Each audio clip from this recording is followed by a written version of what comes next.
Bonjour et bienvenue à votre édition dominicale de cette semaine d'Andauderie, édition du 6 juillet 2025. On vous fait un retour sur les entrevues, les rencontres que nous avons faites cette semaine. Entre autres, on vous parle de Saint-Ignace de Loyola qui a tenu une première assemblée extraordinaire dans ses nouveaux locaux sur le chemin de la Traverse. Une rencontre avec Gilles Bellumeur qui se prépare pour la compétition à Venice en Californie. Il a justement compétitionné vendredi dernier. Yves Perron fait le point sur la session parlementaire qui a vraiment été très courte à Ottawa et il nous parle de son rôle de whip, une nouvelle fonction qui a été ajoutée en plus d'être porte-parole pour l'agriculture.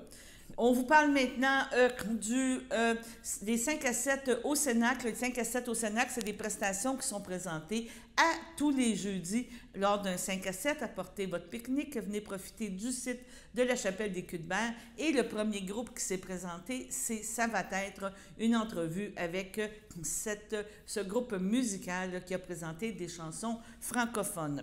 Et en fin de semaine, c'était le début du festival Lanaudière à Joliette. Et dans nos habitudes, on vous présente les entrevues avec Renaud Loranger, qui est le directeur artistique du festival et qui nous parle des prestations qui sont présentées lors de cette première fin de semaine, une fin de semaine grandiose d'ouverture au festival Lanaudière.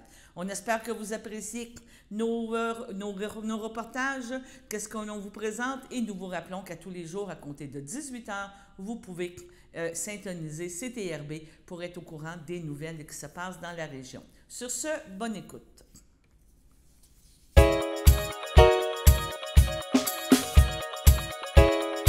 Bonsoir tout le monde. M.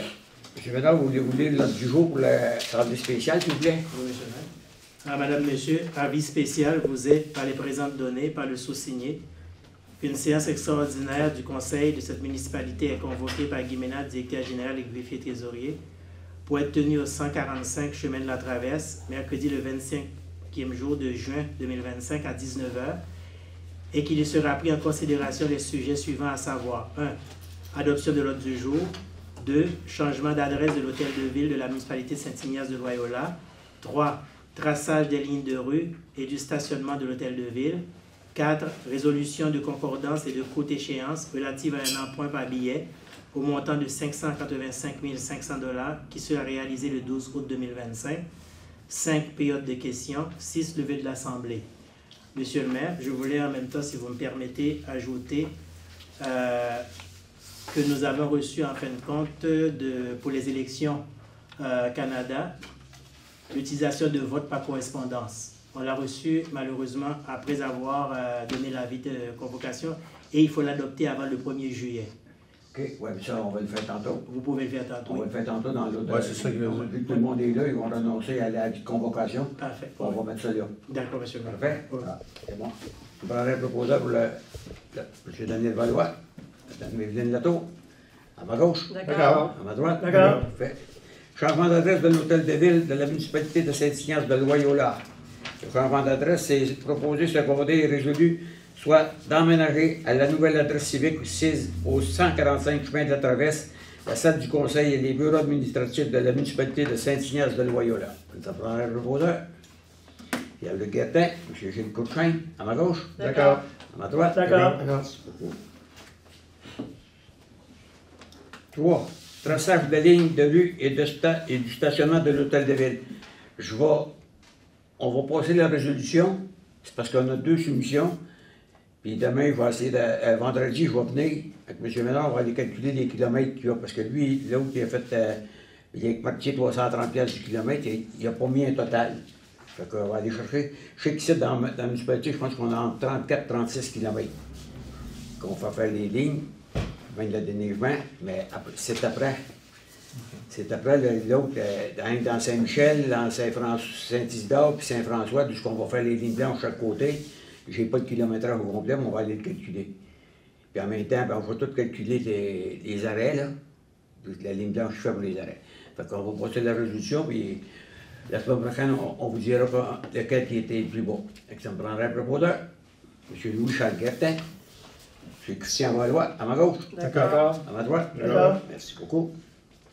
4. Résolution de concordance et de courte échéance relative à un emprunt par billet au montant de 585 500 qui sera réalisé le 12 août 2025. Ça, c'est quand on a fait la rénovation des égouts pilots dans la rue Dubé puis une partie de la rue d'Église. Ça fait 5 ans, fait que là, il faut retourner en appel. Fait que demain, on va le refaire. Fait que, puis dans ça, dans 585 000, on fait un règlement d'emprunt, mais le gouvernement, il y a une partie qui paye, lui, dans ça. Fait que ça prendrait un proposeur. M. Gilles Courchain. M. Daniel Valois, à ma droite. D'accord. À ma gauche. D'accord. Vous. Est-ce que vous avez des questions? Non. Non. Bon. Je prends quelqu'un pour lever l'Assemblée. M. Daniel Valois, M. Christian Valois lève l'Assemblée. Excusez-moi, M. Valois. Pas de problème. Est-ce que vous renoncez à l'avis de convocation? Oui. Bon, c'est unanime. On renonce à l'avis de convocation. Ça prend-il un proposeur à faire ça? Oui, je pense que oui. On prendra pas de chance. M. Christian Valois, M. Louis-Charles Guertin, à ma droite. D'accord. À ma gauche. D'accord. M. Bernard, voulez-vous faire la lecture de l'Assemblée spéciale numéro 2? Avis spécial vous est donné par les présidents donné par le sous-signé qu'une séance extraordinaire du Conseil de cette municipalité est convoquée par Guy Ménard, directeur général Greffier-Tézoué, pour être tenue au 145 chemin de la Traverse, mercredi le 25e jour de juin 2025, à 19h05, et qu'il y sera pris en considération les sujets suivants à venir. Utilisation du vote par correspondance. Au point 1, adoption de l'ordre du jour. Au point 5, période des questions. Au point 6, levée de l'Assemblée. Bon, on prendra un proposeur. M. Pierre-Luc Guertin, Mme Evelyne Latour, à ma gauche. D'accord. À ma droite. D'accord. On va y aller avec le vote par correspondance. On va vous lire toutes les considérances pour bien long. Considérant qu'en vertu des dispositions de l'article 582.1 de la loi sur les élections et les référendums dans les municipalités, le ministre peut par règlement établir les modalités selon lesquelles peut être exercé par correspondance le droit de vote d'une personne qui est inscrite comme électeur ou personne habile à voter sur la liste électorale ou référendaire à un autre titre que celui de personne domiciliée. Considérant qu'en vertu des dispositions de l'article 659.4 de la loi sur les élections et les référendums dans les municipalités, une résolution doit être prise au plus tard le 1er juillet de l'année civile où doit avoir lieu une élection générale ou, s'il s'agit d'une élection partielle, au plus tard le 15e jour suivant celui où le Conseil a été avisé du jour fixé pour le scrutin. Dans le cas d'un scrutin référendaire, cette résolution doit être prise lors de la séance du Conseil au cours de laquelle doit être fixée la date du scrutin. Les mêmes règles s'appliquent à une résolution dont l'objet est de résilier une résolution antérieure. Il est proposé, secondé et résolu d'utiliser le vote par correspondance pour toute personne inscrite sur la liste électorale ou référendaire, comme électeur ou personne habile à voter, à un autre titre que celui de personne domiciliée lors de tout scrutin. Ça prendrait le proposeur. M. Christian Valois, M. Daniel Valois, à ma droite. D'accord. À ma gauche. D'accord. Merci beaucoup. Est-ce que vous avez des questions? Non. Je prendrai quelqu'un pour lever l'Assemblée. M. Pierre-Luc Guertin lève l'Assemblée. Et voilà.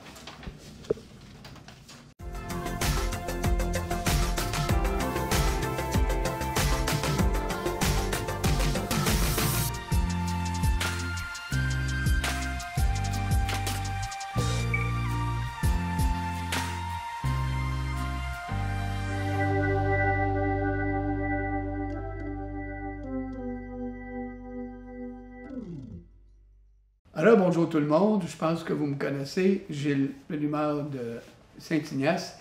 Écoutez, ma prochaine compétition, je pense que vous m'avez suivi lors des dernières séances de télévision.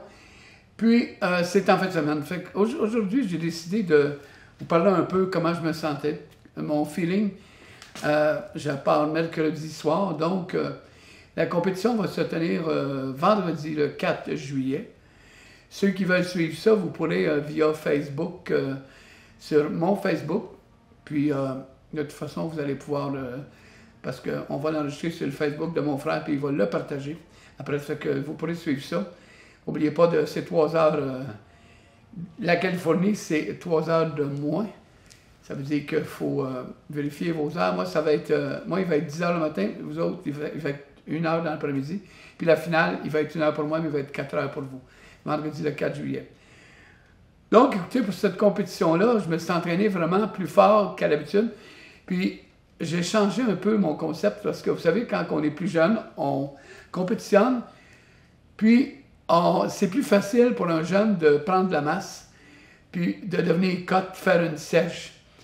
Mais là, ce qu'on vieillit, ce qu'on prend de l'âge, la masse, on a beaucoup plus de misère rendue dans les catégories, surtout après 60 ans. La masse est plus difficile à obtenir. Donc, il faut s'entraîner avec acharnement, mais il faut y aller avec nos limites. Il faut toujours y aller à notre rythme, parce que si on essaye de se brûler, c'est un échec, parce qu'on va être fatigué, puis on ne sera pas capable, on n'aura pas assez d'énergie pour faire nos entraînements jusqu'au bout. Donc, je suis allé à mon rythme. Écoutez, je vous le dis, ça fait 5 semaines que je me prépare, mais ça fait peut-être 3 mois que le focus, que j'y pense déjà.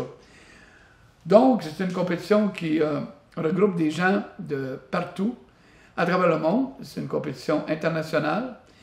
Et c'est une compétition qui me tient à cœur parce que je la fais depuis 2006. Et j'ai toujours gagné, ou presque, dans mes catégories d'âge. Je compétitionnais à 50 ans, 60. Là, je suis rendu dans les 70 ans. Et donc, en 2023, s'il y en a qui s'en souviennent, je l'ai fait. Mais j'avais fini 2e derrière un certain blond, GR, que je veux aller chercher cette année. Écoutez, il y en avait une autre compétition le 28 mai, puis c'est lui qui l'a gagné. Mais l'année passée, il y a 2 ans, j'avais perdu par un point. Que si c'est possible, mais de toute façon, je vais là pour m'amuser en premier. Puis si j'ai réussi à le vaincre, ben, ça sera comme une petite douceur de plus pour moi, pour mes compétitions. Puis ça se peut que je fasse celle des 60 ans. Je vais avoir là-bas, je vais avoir rendu à l'inscription le vendredi matin pour voir si je suis apte, si je juge que ma shape est assez bonne pour faire les 60 ans. Parce que j'ai 72 ans, donc, je vais faire les 70 ans, ça, il n'y a pas de problème. Mais je fais toujours une catégorie plus jeune. Puis j'ai toujours gagné en 2006, 2007, 2008. J'ai toujours gagné ma classe, puis j'ai toujours gagné dans les 60 ans. Sauf en partant de 2019, là, j'ai fini 2e dans les 60 ans, mais c'est quand même pas pire, on est à 15. Fait que je me débrouille quand même assez bien. Et comme je vous dis, là, je suis un petit peu fatigué, là, il me reste un entraînement à faire, puis j'ai décidé de le faire demain matin pour rendu être frais et dispo là-bas. Puis vous savez, quand on va dans une compétition, c'est le manger. C'est la bouffe là, qui est différente. Là, je commence à manger plus d'hydrates de carbone, des sucres pour remplir mes muscles, pour remplir ça. J'ai coupé l'eau un petit peu, mais il ne faut pas que je la coupe trop. C'est touché parce que si tu la coupes pas assez, tu vas faire de la rétention d'eau quand le muscle va être puffé. Puis comme je veux que le muscle soit découpé plus, il faut juste la quantité exactement. Donc, à des fois, je peux souffrir un peu du manque d'eau, mais il ne faut pas que j'en boive trop. Fait qu'écoutez, puis rendu à l'âge que j'ai, il n'y a plus de compétition, il n'y a plus de catégorie. C'est-à-dire, moi, je compétitionne dans les 70 ans, mais il n'y a pas de poids léger, poids moyen et poids lourd. On est tous en même temps. Puis 70 ans et plus, c'est 70. J'en ai même vu un compétiteur qui avait 82 ans. J'en ai qui ont 78, 76. On devrait être une dizaine dans ma catégorie si tout va bien. Ça vient de France, ça vient de la Belgique, ça vient de l'Autriche, ça vient du Chili, ça vient du Mexique, puis normalement, ça vient aussi de Los Angeles, de Californie. Donc, on verra comment ça va se dérouler, mais avec le temps, j'ai appris qu'il ne faut pas s'en faire, puis il faut y aller cool, mais en donnant le maximum que l'on peut. Donc, les entraînements sont assez durs, mais pas longtemps. Vous savez, hein, quand on était jeune, quand j'étais jeune, plus jeune, je m'entraînais 2 heures, mais ça, c'est trop. Ça, là, c'est les jeunes qui s'entraînent 2 heures, là, premièrement, ils perdent leur temps parce que, on va vous dire quelque chose, le premier muscle que vous travaillez, vous devriez commencer par un muscle que vous voulez en gagner le plus parce que vous n'avez plus d'énergie au début de votre cours. Donc, il faut faire le muscle que vous avez une faiblesse au début pour avoir plus d'énergie. On peut en faire 2 groupes de muscles, mais pas plus que 20-25 minutes chaque. Après 1 heure, là, votre corps là, votre taux d'hormones va baisser comme ça. C'est sûr, quand on est moins jeune, il baisse moins vite, mais ça fait rien, ça sert à rien de s'entraîner longtemps. C'est des cours d'à peu près, moi, je vous dis 25 minutes à 45 minutes, tape, fini, récupération, hydrate de carbone, protéines, alimentation, et c'est ça qui est la clé du succès. Puis de ne pas essayer de tout avoir la première journée qu'on s'entraîne. Vous savez, un physique, ça se bâtit, on est comme des sculpteurs. Vous savez, un sculpteur, c'est minutieux, ça travaille le bois. Ça travaille le bois avec un couteau, avec des couteaux. Mais nous autres, c'est les répétitions. Donc, on peut faire 1, 2, 3, 4, 15 répétitions. C'est comme si on donnait un coup de couteau à chaque fois. C'est comme des répétitions qui fait que c'est ça qui découpe nos muscles. Mais tout ça se joue avec l'alimentation, bien entendu. L'un ne va pas sans l'autre. Donc, c'est bien important aussi la qualité de vie aussi, de ne pas sortir à 2-3 heures du matin quand vous vous entraînez à 6-7 heures. Vous ne pourrez pas aussi bien forcer. Donc, c'est tout ça qu'il faut prendre en ligne de compte, tenir en ligne de compte, parce que tout ça, c'est un tout. Fait que si on est fatigué, on s'entraîne mal. Si on est fatigué, on n'a pas le goût de manger, on n'a pas faim. Tout ça, c'est ça. Mais ceux qui veulent faire de la compétition, je vous encourage à vraiment vous informer à fond et avant de commencer ça, parce que c'est un job à temps plein. Et ça ne paye pas. Ça ne paye pas beaucoup. Je peux vous dire que c'est pas ça qui fait l'argent que j'ai, c'est pas ça. On fait ça par passion, on fait ça comme c'est quelqu'un qui fait, justement, on parlait de course automobile, tout ça. C'est quelque chose qu'on met de l'argent là-dedans, puis on met du temps. Mais à moins de cas spéciaux comme Gilles Villeneuve, tous ces grands pilotes-là, qui ont eu la chance d'avoir des bons commanditaires, puis qui ont eu la chance d'être vus. C'est un sport qu'on fait avec le cœur, avec l'âme. Fait que moi, je l'ai toujours fait comme ça, puis c'est ça qui m'a permis de gagner ma vie, puis d'être toujours une personne dévouée puis attentive aux autres. C'est pour ça que je donne des cours de groupe, je donne des cours encore, puis je n'abandonnerai pas tant que je vais avoir la santé. Puis vous savez, pour faire ça, les concours, oui, ça prend un peu d'argent, mais j'ai eu la chance cette année d'avoir quelques commanditaires, des bons petits commanditaires qui m'ont aidé vraiment. Je tiens à les remercier. Denis Tremblay, c'est un peintre, lui, il œuvre dans ça, là, tout le monde le connaît, je pense, à Berthier. Dans la peinture, il fait du résidentiel, du commercial, je pense, de l'industriel aussi. Ça dépend de ce que vous voulez, mais n'hésitez pas à faire affaire à ses services.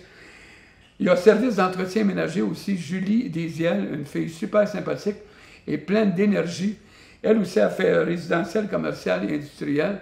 Elle se déplace jusqu'à Repentigny, dans la région. Elle se déplace pas mal aussi. N'hésitez pas à la demander. Elle fait du très bon travail aussi. Je ne veux pas oublier la boucherie Forgette, qui m'a fourni en viande pas mal, qui a vraiment de la viande de qualité. Allez le voir sur l'avenue Jules Villeneuve. Il est très, très, très, très bonne boucherie. Le métro de Berthierville, qui lui aussi m'a supporté depuis le début, donc je tiens à remercier infiniment. Merci beaucoup de tout cœur. Et la machinerie Nord-Track de Saint-Barthélemy, le propriétaire Éric Saint-Georges, lui aussi un gros merci parce que c'est tous ces gens-là qui m'ont permis de réaliser mon rêve à moindre coût. Donc, ça m'aide énormément, excusez. Donc, merci beaucoup. Sans eux, ça ne serait pas pareil. Peut-être que je ne serais pas allé, mais avec leur encouragement. Et je voulais remercier aussi tous les gens qui me connaissent, tous les gens qui m'appuient, tous les gens qui suivent ma carrière depuis 56 ans maintenant. Donc, écoutez, si la santé me le permet, je n'annonce pas aujourd'hui que c'est mon dernier concours, parce que je l'ai déjà annoncé, puis ils m'ont traité de Dominique Michel.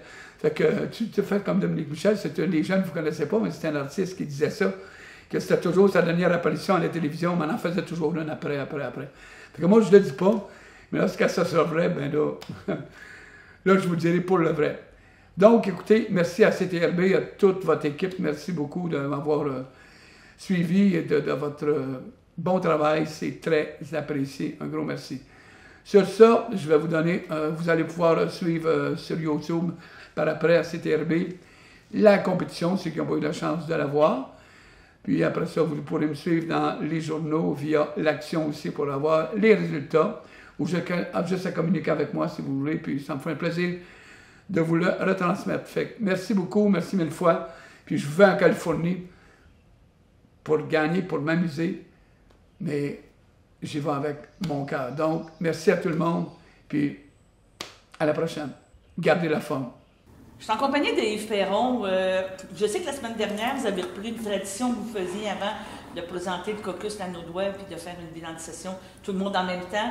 Comme disait M. Thériault, pour que tout le monde ait la même phrase, ait la même chose au niveau de la région. Mais je te remercie beaucoup. Tu es venu quand même nous voir en studio. Ça fait toujours plaisir de venir vous voir. On peut faire un résumé un petit peu de ce qui s'est passé. Le caucus, en fait, l'explication de la REAC, parce que ça a déjà existé dans le passé, puis c'était un peu en latence, on se parlait. Là, c'est beaucoup aussi de redécoupage électoral. OK. Parce que vous savez que moi, je suis rendu avec Saint-Sulpice. Oui. Je suis rendu un des 4 députés de la MRC de l'Assomption. Puis la MRC de Matawini a plusieurs députés aussi. Fait que pour avoir des cohérences régionales, il va falloir qu'on se parle. C'est de là que ça vient la réflexion. Il va falloir qu'on se parle plus, parce que le fédéral, nous, ça ne le dérange pas beaucoup. Les MRC, ils ne connaissent pas ça. Non, ils ne connaissent pas ça. Même quand on leur explique c'est quoi, non, ils ne connaissent pas ça encore. Si on fait un petit résumé, la session était courte. Oui. Elle a commencé en début mai, c'est ça? Je ne dois pas le trouver. Même pas. Alors, c'est ça. Ça a fait quoi? 3-4 semaines? 5 semaines. 5 semaines. Mais il s'en est passé beaucoup de choses pendant ce temps-là. Ah oui, court, mais très intense. C'est ça. L'adoption, on va revenir quand même au gros titre, dans le sens de l'adoption justement de la gestion de l'offre. Là, ça a passé comme du beurre dans le poil. Une lettre à la poste. Une lettre à la poste, mais ça, on ne fera pas de jeu de mots parce que la lettre n'est pas encore rendue. On a des gros problèmes avec c'est pas réglé avec les postes, c'est ça. Mais, tu sais, là. Ben, en fait, c'est parce que le travail était fait. Puis, ce qui s'est passé au mois de décembre, c'est qu'il y a des gens qui ont triché. On était rendu à voter au Sénat. Puis, le projet de loi, il a été 21 mois au Sénat. Et on était rendu à tenir le vote. Puis, le petit groupe d'opposants savait qu'on gagnait le vote. D'où la raison qu'ils ont suspendu des séances à répétition, fait sonner des cloches pour demander des votes, etc. Pour tout faire pour ne pas que le vote se tienne, en espérant qu'il y ait le déclenchement d'élections. Et c'est ça qu'ils ont obtenu, finalement, avec la prorogation de Trudeau au mois de janvier, puis le déclenchement d'élections ultérieurement. Fait que nous, de le ramener, on a fait campagne là-dessus, c'était très clair. Puis même le chef avait obtenu un engagement de Mark Carney en débat. Oui, c'est vrai. Il avait parlé de la loi, il avait dit oui. Qu'à un moment donné, il faut être cohérent. Puis là, nous, on avait dit, dans la première semaine, on le ramène. Coûte que coûte, parce qu'on était rendu, ça n'a pas de bon sens. À un moment donné, il faut qu'on sait. Puis là, on sait que qu'il y a les négociations. Puis il y a quand même les négociations qui avaient commencé à voilà. Puis là, il y avait l'échéance Trump aussi, on va se le dire. Là. Nous, on n'a pas attendu Trump, hein. On a fait ça à partir de 2019, mais Trump a de l'appétit. Fait que il fallait vraiment sécuriser la chose. Donc, de le ramener. Puis d'obtenir le consentement unanime, on ne savait pas qu'on obtiendrait le consentement unanime. On a dit, on va l'essayer. Puis une bonne journée, ils ont dit, OK, go, il faut y aller aujourd'hui. Fait qu'on saute sur l'occasion. Puis le fait de le sortir et à l'unanimité du Parlement, ça envoie un méchant message au Sénat. Ouais. Leur dire, là, c'est plus 80% des députés, c'est 100% des députés qui vous disent, là, à l'instant, on a travaillé là-dessus pendant 5 ans et demi, donc vous étiez rendus à le voter, on sait qu'il passait. Nous autres, on veut qu'il passe. Puis nous autres, on est les élus. Puis on vient de faire une campagne là-dessus. On a la légitimité. Parce qu'on avait pris l'engagement. Et un non-élu au Sénat, il y avait quelle légitimité de venir bloquer ça, honnêtement? Mais là, est-ce que ça l'a passé au Sénat aussi, oui, rapidement? Fini. Tout est fini. C'est la sanction royale la semaine passée. C'est canné, comme on dit. Là. La gouverneure générale a signé. Là. C'est en application. Donc, c'est inscrit dans la loi que le négociateur, le ministre du Commerce international ne peut pas mettre des productions sous gestion de l'offre sur la table dans une négociation. Fait que ça nous sécurise beaucoup, particulièrement dans le contexte d'aujourd'hui. Ben oui, c'est ça qu'on se parle. On est très content de cette loi-là. Vraiment, c'est un gain historique. Hein. C'est pas arrivé souvent. C'est ce qui arrive la plupart du temps, c'est quand on est dans l'opposition. Les gens le savent. Je ne surprendrai personne à la maison là, en disant que nous, on ne veut pas le pouvoir. On est à l'opposition, mais une opposition constructive. Quand on reçoit des projets de loi qui ne sont pas bons pour le Québec, on les modifie pour qu'ils soient bons. Ça passe souvent sur le radar, mais c'est des gains importants pareil. Ou souvent, on va proposer des projets de loi qui ne passent pas. Puis ultérieurement, parce qu'on a convaincu les gens, c'est repris par les gouvernements, c'est inclus dans d'autres juridictions, puis ça finit par être des juridictions. Puis on est content. Mais là, c'est un projet de loi qui est tagué Bloc québécois. Parfait. Ça, c'est pas arrivé souvent. C'est une double fierté. Puis le fait d'avoir pu respecter notre parole, c'est l'accomplissement du travail aussi. Hein. C'est sur une base personnelle, là, je suis pas mal sur mon nuage encore. Encore, tu flottes encore, comme on dit. Ouais. Justement, quand on parle du Parlement, les commentaires étaient, parce que j'ai regardé, là, c'est peut-être l'impression qu'on avait, ça avait l'air d'être plus calme, plus, tu sais, même avec les conservateurs, je te pose la question, là, ça s'est fait d'une façon plus, je veux dire, diplomatique ou quelque chose de... C'était beaucoup plus parlementaire, Okay. beaucoup plus serein. C'est sûr, on est des formations politiques différentes. On ne s'attend pas à ce que les gens soient d'accord sur tout. Ouais. Mais il faut qu'on travaille. Oui, on avance cette affaire. Ma réponse, ça va être bien plate pour Poilievre de oui, mais là, on vient d'annoncer aujourd'hui qu'ils viennent d'annoncer l'élection pour le Ils vont faire la partielle, il va revenir. J'espère qu'il va avoir appris des leçons de son élection.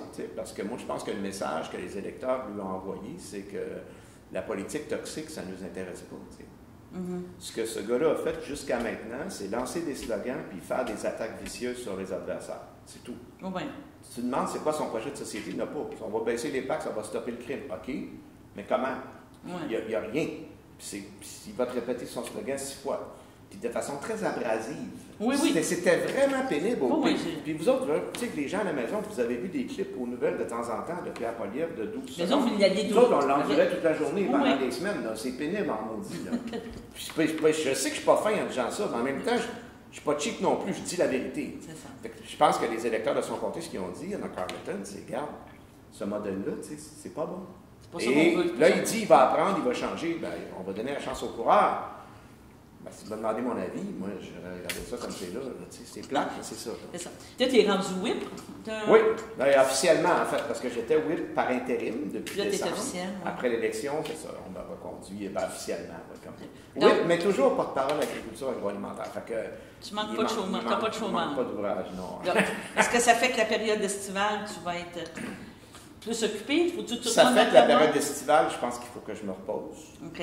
Parce que c'était beaucoup dans le mois de juin, là. C'est beaucoup de choses en même temps. On n'a pas aidé les gens à la maison, mais on n'a pas aidé WHIP. Ça représente quoi? Oui. Tout arrive sur mon bureau. J'ai quelque chose en fin de semaine prochaine, puis là j'avais ça, puis là, les libérations, des enjeux de vie personnelle. Ouais. J'ai appris plein de choses que je ne savais pas, donc je ne peux pas parler. C'est pour Non, ça que le rôle est assez mystérieux, parce qu'il faut respecter la confidentialité et la vie privée. Puis en même temps, on devient comme un gestionnaire. C'est beaucoup un gestionnaire de ressources humaines. C'est ma conclusion après un mois. C'est ça. C'est beaucoup de la gestion de ressources humaines, de planification, puis d'essayer de faire en sorte que tout le monde est combattu. C'est ça. Assurer la cohésion du caucus, c'est ça. On essaie de s'assurer qu'ils sont là pour voter. Mais c'est pas tout le temps facile. Là, on est 22, fait qu'on n'est pas beaucoup. Non, c'est ça. Fait que la journée où il fallait qu'on reste pour bloquer, c'est simple. Mais c'est ça, 15 députés. Quand tu es 22, tu es 15 députés, tu es le jeudi. Quand tu es 8, moi j'avais mon stock dans le char le jeudi matin, parce que le jeudi, je pars après le Parlement, puis je m'en viens ici. Puis là, j'ai des appels dans l'auto, puis on me dit, ben là, demain, il va falloir être 15 députés. Tu ne te poses pas la question. Quand c'est toi qu'il faut qu'il garde les députés, toi, il faut que tu sois là. Ben oui. Fait que, faut que tu donnes l'exemple, comme on dit. Voilà. Justement, je veux t'amener. C'est tout un délire. Ouais. Au niveau de l'horaire, c'est pas une belle job. Je peux vous dire ça. C'est une belle job dans plein ça paraît, moi, c'est ça. Au niveau de la planification d'horaire, il faut avoir de la résilience un peu. Tu sais, être capable de ça. Là, tu annules tous tes rendez-vous. Il faut que les gens comprennent que tu n'as pas le choix. Puis là, souvent, c'est du parlementarisme un peu complexe. Pourquoi il fallait être 15 députés pour se lever? Parce que là, le gouvernement, dans le fond, ce qu'on aurait essayé de faire, c'est la fameuse loi C5. Mais c'est ça que je voulais que tu me parles, un petit peu. Pas qu'il passe. Okay. C'est une loi atroce, hein? Les gens à la maison, là, pour vous donner une image, là, je pense pas que je fais du populisme en faisant ça. Là. C'est une loi qui est calquée sur la loi des mesures d'urgence, la loi des mesures de guerre. C'est un peu le même modèle. C'est que, parce que c'est exceptionnel, là, on bypasse toutes les autres lois. C'est ça qui arrive là. Donc, si le ministre décide qu'une infrastructure est d'intérêt national, ben ça passe par-dessus le TAP, ça passe par-dessus les lois du travail, ça passe par-dessus la loi des Indiens, ça passe par-dessus tout. Là, on a réussi à mettre quelques amendements, comme la loi des Indiens, tout ça, mais ça n'a pas tout passé.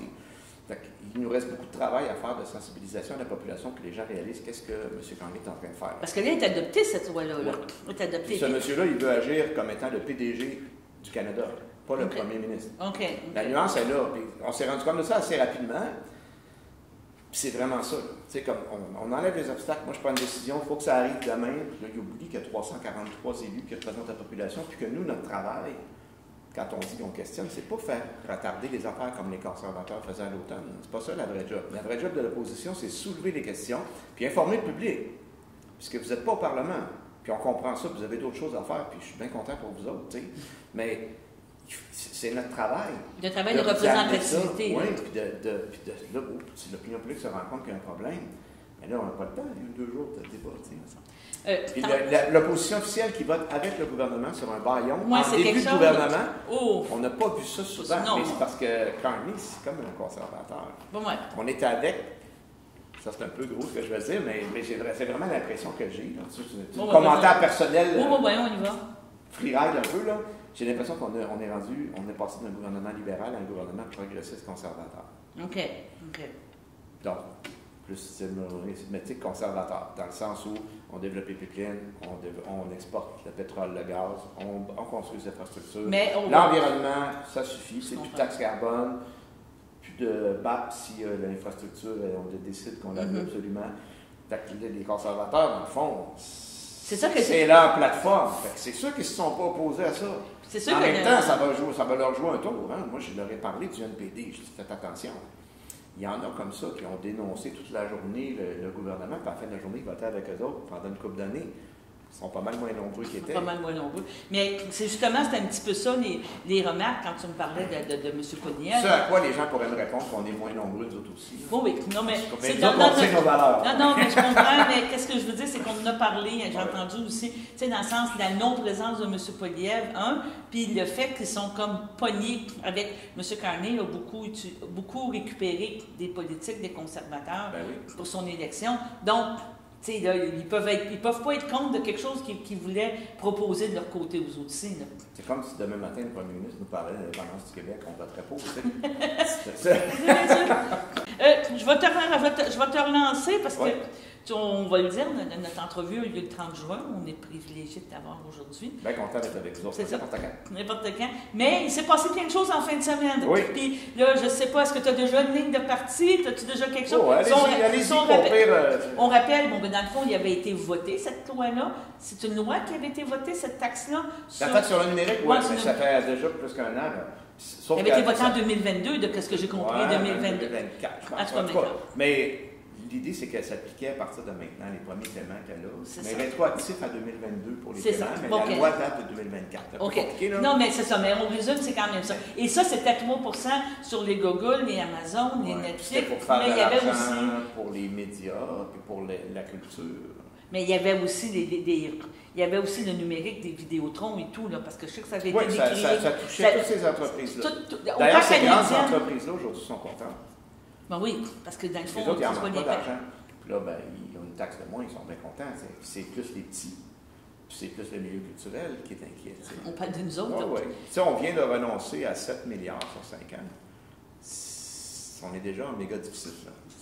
Ça va venir de ouf. Là, on a voté une baisse d'impôts aussi. Oui, qui commence demain. Oui, en fait, elle était déjà en application. Là. Elle a commencé demain, même si on n'avait pas fini de voter la loi. Ça, c'est une affaire que j'aimerais expliquer aux gens à la maison, si tu me permets, c'est que quand il y a une décision comme ça qui est prise, là, quand les voix s'éloignent, ça s'appelle comme ça, c'est très technique, c'est déposé au Parlement, ben, les mesures fiscales s'appliquent. Fait que Revenu Canada se sont déjà ajustés. Il y a les barèmes et tout ça. Fait que quand ils nous disent il faut absolument voter la loi avant le 20 juin, c'est essentiel, c'est de la boulette. C'est de la boulette, parce qu'on aurait pu continuer à le débattre, on aurait pu attendre d'avoir un budget, voir où est-ce qu'ils prennent l'argent, puis la mesure est en application. Le meilleur exemple de ça, c'est l'imposition des gains en capital, tu sais, qui ont déjà été en application, puis là, finalement, la loi n'a jamais été votée. Elle n'a jamais été votée, puis là, si on se rappelle, en fin de semaine, jeudi, vendredi, M. Champagne, le ministre Champagne, avait bien dit que ce ne sera pas une négociant, qu'on continue, on va de l'avant avec cette taxe-là. Oui, je viens d'entendre à la radio tantôt, puis il disait que c'était important de faire ça pour permettre une entente globale avec les États-Unis. C'est ça. Ça commence à m'inquiéter. En fait, ça ne commence pas, ça m'inquiète. Parce que là, je veux dire, on ramène ça, on ramène le fait que M. Trump a mentionné 51e État, que là, il coupait les relations pour les négociations, des tarifs et de tout, parce qu'il y avait cette taxe-là. Il venait de la découvrir alors qu'elle existait depuis plusieurs jours. Il y a la gestion de l'offre aussi. C'est ça, moi, mais c'est Ils nomment toujours la gestion de l'offre, c'est rien de nouveau. Tu sais, quand les gens nous disaient en opposition à la loi, si on met la loi à Trump, il va être fâché, il va vouloir. Il y avait déjà. Au contraire, on l'écrit dans la loi, c'est un langage qu'il peut comprendre. C'est écrit dans la loi, je ne peux pas te le donner. Tu sais. Bien, moi, je vais te poser justement, tu viens de te dire tantôt, toi, au niveau, en tant que oui, je ne sais pas si tu as parlé de M. Blanchet dans la journée. Pas dans les derniers jours. Dans les derniers jours, mais ça serait quoi la position? Je dis, ça serait. On est très fâchés, nous autres. Vous êtes très fâchés. On n'est pas contents. On est connu, là, parce que c'est une taxe comme je vous disais, ça fait de l'argent disponible pour les milieux culturels et pour les petits médias. On parle de vous, les communautaires, on peut parler aussi des médias écrits dans les régions, là, qui sont, ceux qui s'impriment encore, ils ne sont pas épais, puis la distribution, à un moment donné, elle va venir de où l'information régionale qui touche les gens? On va tout écouter Radio-Canada Montréal, puis on va avoir des nouvelles du boulevard René-Lévesque à Montréal, mais on ne saura pas ce qui se passe ni à Berthier ni à Louisville. Non, c'est un gros défi. Il faut l'assumer que pour nous autres, c'est un gros défi. Puis comme tu viens de dire, les soutiens s'effritent, que ce soit au niveau de Québec, parce qu'à un moment donné, ça va arriver aussi. Ils ont mis des coupures dans l'éducation. Ils ont le courage, entre guillemets, d'enlever de l'argent à l'éducation. C'est facile d'enlever à la culture aussi. Non, c'est compliqué. Bon, ben, je pense qu'on a pas mal fait le tour de ce que vous avez parlé. Puis je pense que c'était très intéressant. On est vraiment pile poil sur l'actualité. On est à jour et tout ça. Cet été, ben, je vais te souhaiter des bonnes vacances. Je repose-toi. Beaucoup d'épluchettes de blé d'Inde, de hot dog, de hamburgers, de visites. Les dernières vacances ont été hypothéquées. Là, au mois d'août, l'année passée, on se souvient des inondations. Il a fallu revenir en catastrophe. Puis au mois de janvier, démission de Trudeau, il a fallu que je travaille de Cuba. Là, j'aimerais ça avoir des vraies vacances. On se souhaite ça. On va te souhaiter ça. On ne peut pas savoir où tu t'en vas pour pas que tu sois. Non, il n'y a rien de fixé. Non, on est tagué, là, je veux dire que tu sois entendu. Mais on espère que tu vas te reposer. Puis on se reparle. Le début de la session commence quand? Moi, je pense que la date, je pense que c'est 15 ou 20 septembre. Là. 15 et 20 septembre, il va y avoir un pré-caucus, sûrement. Autour du 20 septembre. Dans le courant du mois d'août, il va y avoir des activités, des choses. Pré-caucus, genre 8, 9, 10 septembre, chose comme ça. Dans ces coins-là. Au début septembre, pour être prêt 2 semaines plus tard pour rentrer. On va souhaiter de la chaleur, pas trop d'humidité, pas trop de pluie. Du confort, du bonheur. C'est ça, pour la période estivale. Avec les gens qu'on aime. C'est ça qu'on se souhaite. C'est ça. Salut, je te remercie. Merci.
Bonjour et bienvenue à cette nouvelle capsule de Un été à la chapelle. Et aujourd'hui, on vient à la rencontre de Ça va d'être. Bonjour, ça va d'être. Alors, un groupe de jeunes issus de la région de la Naudière.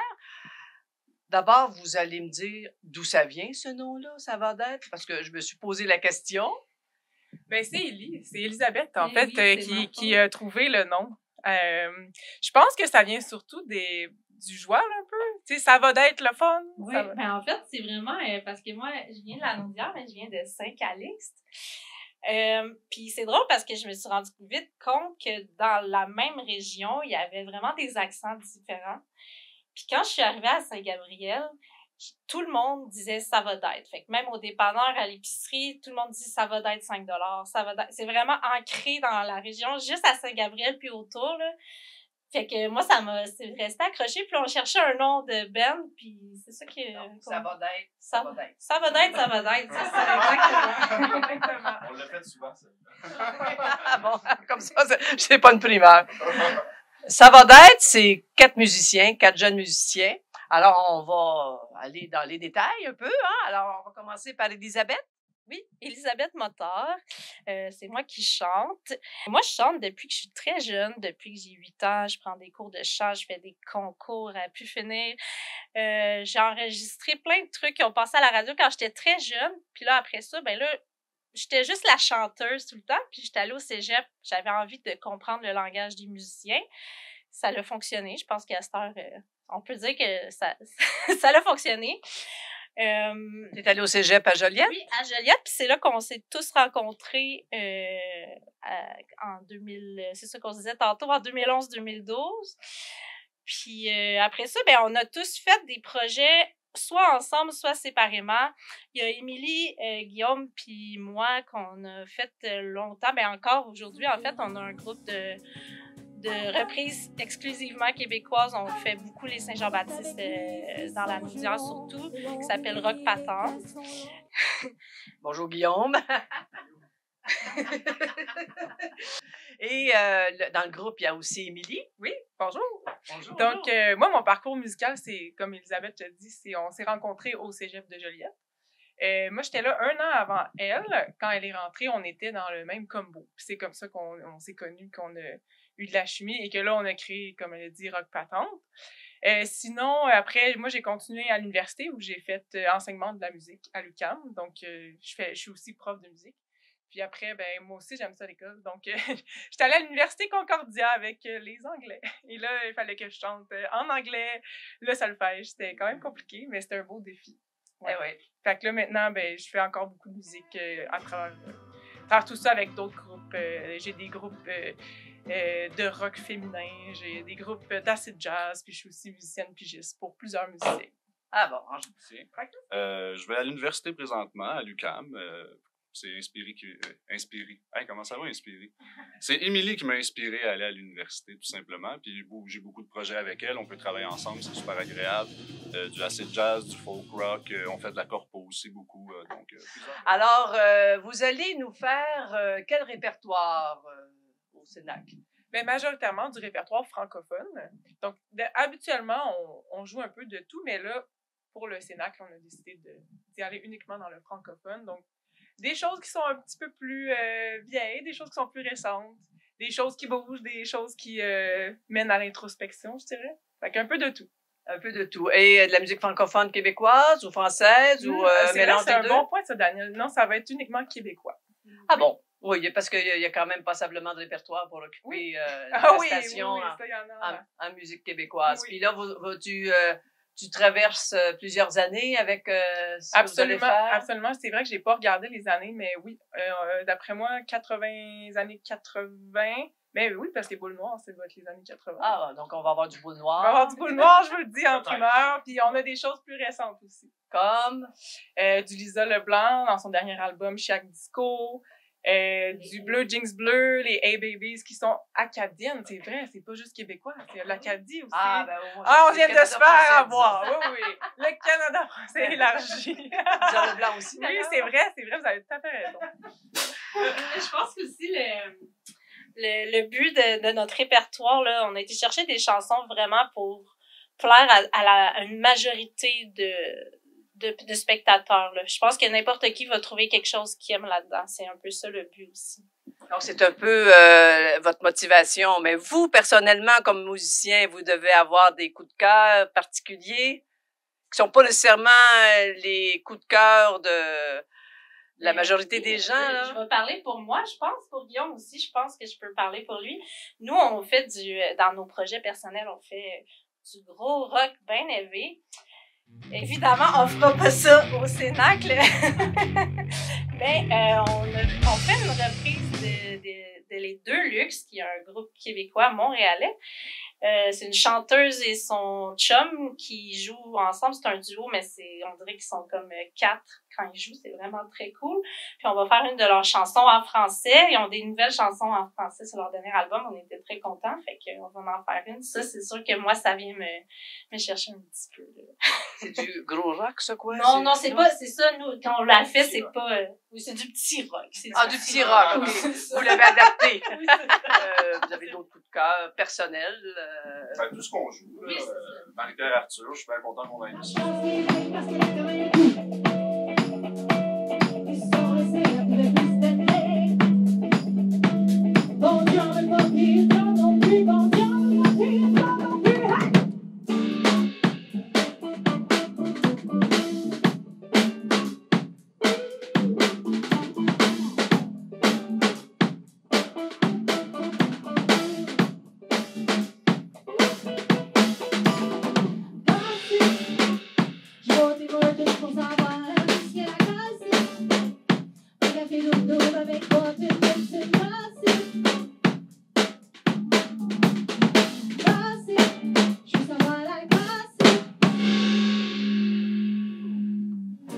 Donc, c'est un rendez-vous le 3 juillet au Cénacle de la Chapelle des Cuthberts avec Ça va d'être.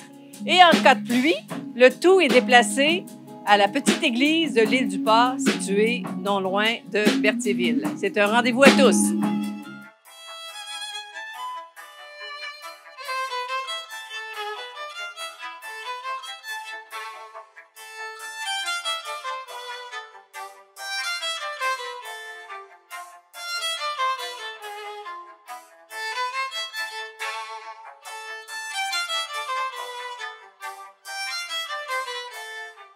Bonjour Renaud, ça va bien? Bonjour Daniel, bien, ça va très bien. Tu es de retour au Québec. Absolument. On te prend, je veux dire en plein décalage, mais... Un petit peu. Un petit peu, quand même. Mais juste à temps pour le festival. C'est ça, parce que là, on est mercredi, on commence vendredi. Exactement. La fébrilité, ça va bien? Comment oui, tu te sens? Bien, comme je viens d'arriver, j'ai le temps de m'imprégner encore. Vois-tu, on est à l'amphithéâtre où on va se retrouver en fin de semaine. J'ai toujours l'impression, quand je reviens, de ne pas être parti. C'est comme si j'étais... Bon, peut-être que j'ai pris quelques jours de congé, mais c'est très remarquable. Puis là, bien, tout le monde s'affaire. Là, ça paraît pas parce que évidemment, c'est calme ici, mais tout le monde s'affaire à la préparation pour la fin de semaine, mais surtout pour vendredi, qui est le concert d'ouverture.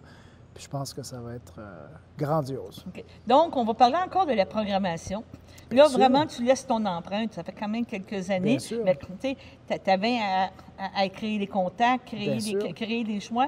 Mais là, cette année, tu commences vraiment à avoir une emprise, une empreinte vraiment importante. Bien, je trouve que oui. Je trouve qu'on s'est rapproché beaucoup de ce que l'idéal du festival peut être.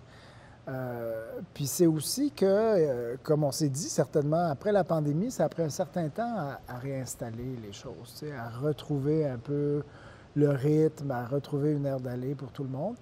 Là, en fin de semaine, on va avoir l'Orchestre symphonique de Montréal 2 fois avec Raphaël Payaré. Vendredi, Carmina Burana. Oui. J'allais dire grand incontournable. Ce qui est intéressant, par contre, de noter, c'est que ça fait quand même plusieurs années que Carmina n'a pas été donnée ici. Ça remonte à 2012. Oh. Donc, on ne peut pas non plus dire qu'on présente seulement les morceaux les plus populaires tout le temps. Il faut les faire, évidemment. Carmina fait partie de ceux-là. Évidemment, c'est spectaculaire. Grand orchestre, chœur sur scène, 3 chanteurs solistes, etc. Mais on les fait une fois de temps en temps dans le bon contexte, avec les bonnes personnes, exactement. 8e symphonie de Bruckner, samedi soir, toujours avec l'OSM et Raphaël Payaré.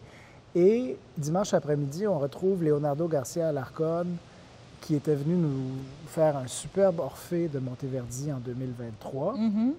Et là, toujours chez Monteverdi, avec le couronnement de Popée, donc un autre opéra, 3e et dernier opéra de Monteverdi. Ça avait été un triomphe absolu en 2023, donc on s'attend à ce que la magie opère à nouveau.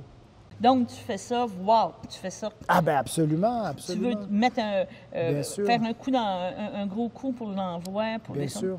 Puis vendredi soir, évidemment, avec Carmina Burana, c'est exactement ça. Tu sais, je veux dire, il nous reste quelques places, là. Si vous avez des auditeurs qui veulent venir nous voir, il reste quelques places quand même pour vendredi. Ça vaut la peine de vérifier.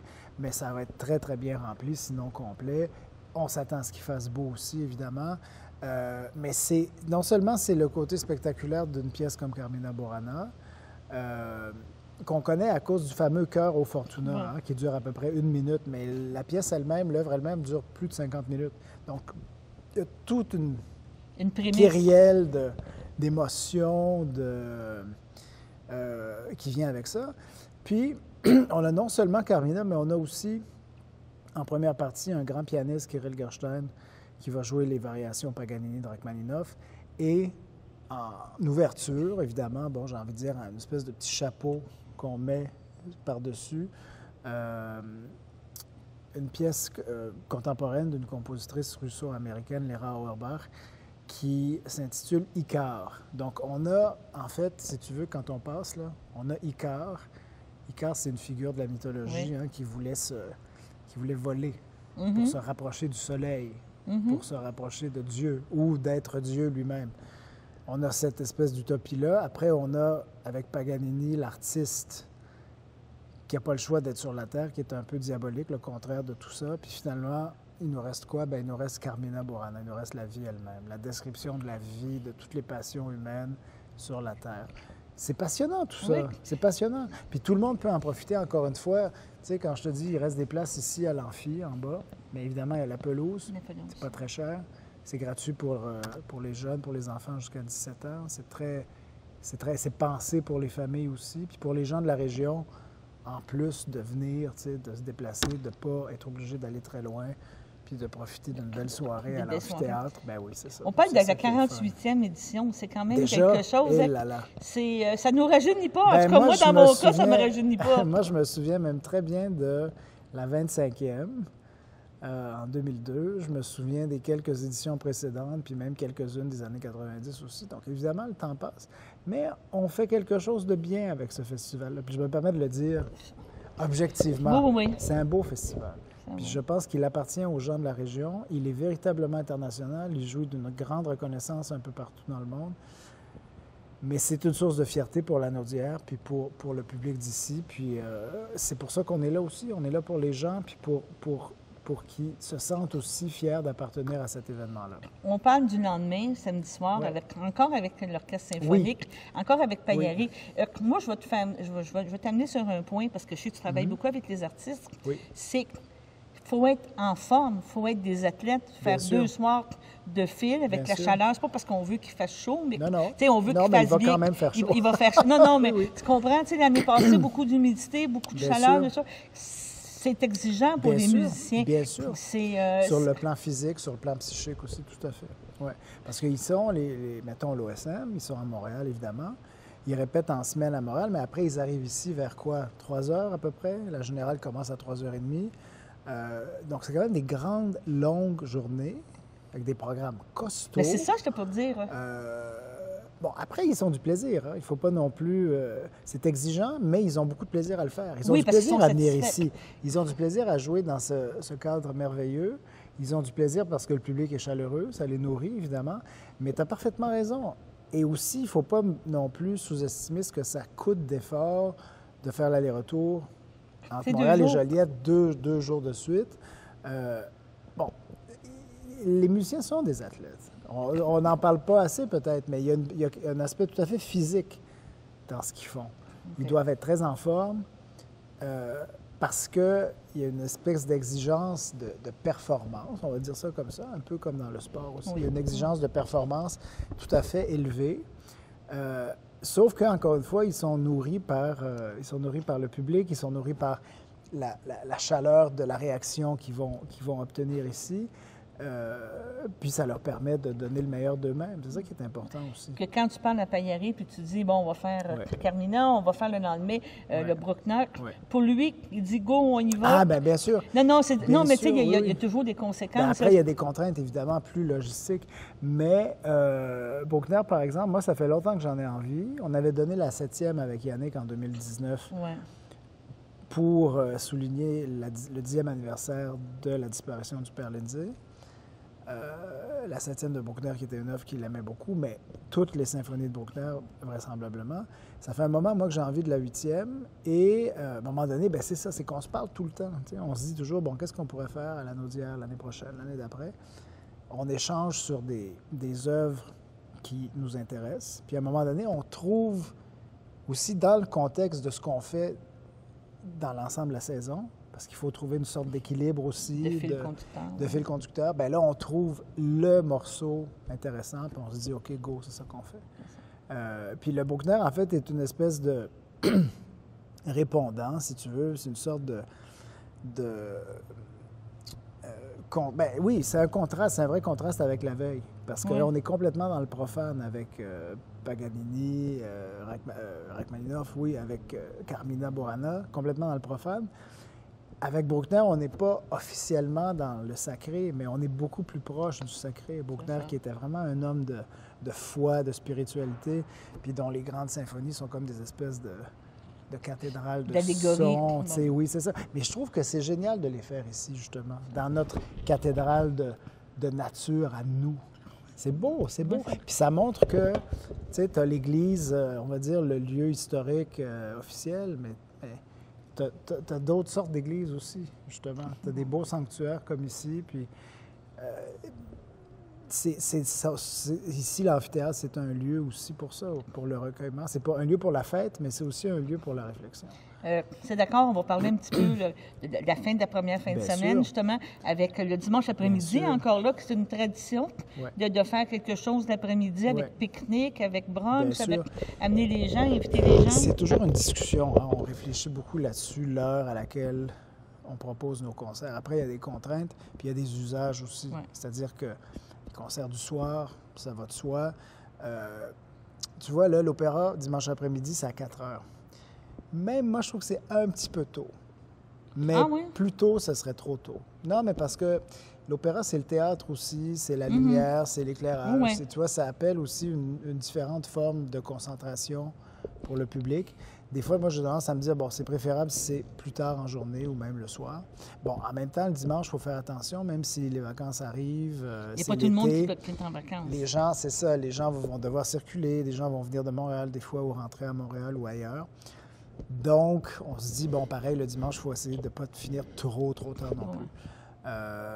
Donc, c'est Leonardo Garcia Alarcón avec sa troupe, la Capella Mediterranea, encore une fois, un des ensembles les plus en demande dans la musique baroque en ce moment, notamment en Europe. C'est leur deuxième visite, ils sont venus en 2023, et là, ils nous reviennent, donc, encore une fois, dans cette espèce de continuité autour des opéras de Monteverdi. Il nous avait donné Orphée en 2023, et là, c'est Popée. Là, on est ailleurs. On est vraiment dans une espèce de réflexion. Il faut se remettre un peu dans le contexte, là. Monteverdi écrit ses opéras au 17e siècle. Popée, c'est son dernier, donc 1642. On est dans une espèce de vraie réflexion politique, hein, parce que c'est justement le couronnement de Popée, c'est l'Empire romain, c'est la cour. C'est Néron, l'empereur, c'est sa conjointe, c'est tout ce qui se passe autour de ça. Puis évidemment, c'est une réflexion qui est très contemporaine aussi, parce qu'il parle de la nature humaine telle qu'elle est, éternelle, telle qu'elle était pour eux à l'époque, telle qu'elle était même avant dans la Grèce antique. Tu sais, il s'inspirait beaucoup de la tragédie grecque. Donc, il y a tout un fil qui relie tout ça. Puis, on se retrouve ici dimanche après-midi, Popée qui contient certains des plus beaux morceaux de la musique baroque, des plus beaux morceaux de musique vocale. Même si on se dit, je sais pas, tu sais, même si les gens se disent « Ah, je connais moins ça, j'irai pas », moi, je me dis toujours, profitez-en. C'est pas trop cher. Prenez le risque de venir. Vous êtes ici, vous avez des chanteurs merveilleux, un orchestre. C'est pas statique, ils sont pas immobiles, ils se déplacent sur la scène. Vous avez les écrans sur lesquels il y a des surtitres, donc une traduction en français et en anglais. C'est quand même très accessible. Puis c'est le genre d'événement qui n'a lieu que chez nous, en fait. C'est unique au Canada, ça ne se fait pas ailleurs. C'est pratiquement unique en Amérique du Nord, j'ai envie de dire. Ben voilà, il faut en profiter. Il faut découvrir. Il faut en profiter, exactement. Donc, une première belle fin de semaine. Tout à fait. On se reparle bientôt pour parler des autres fins de semaine. Avec grand plaisir.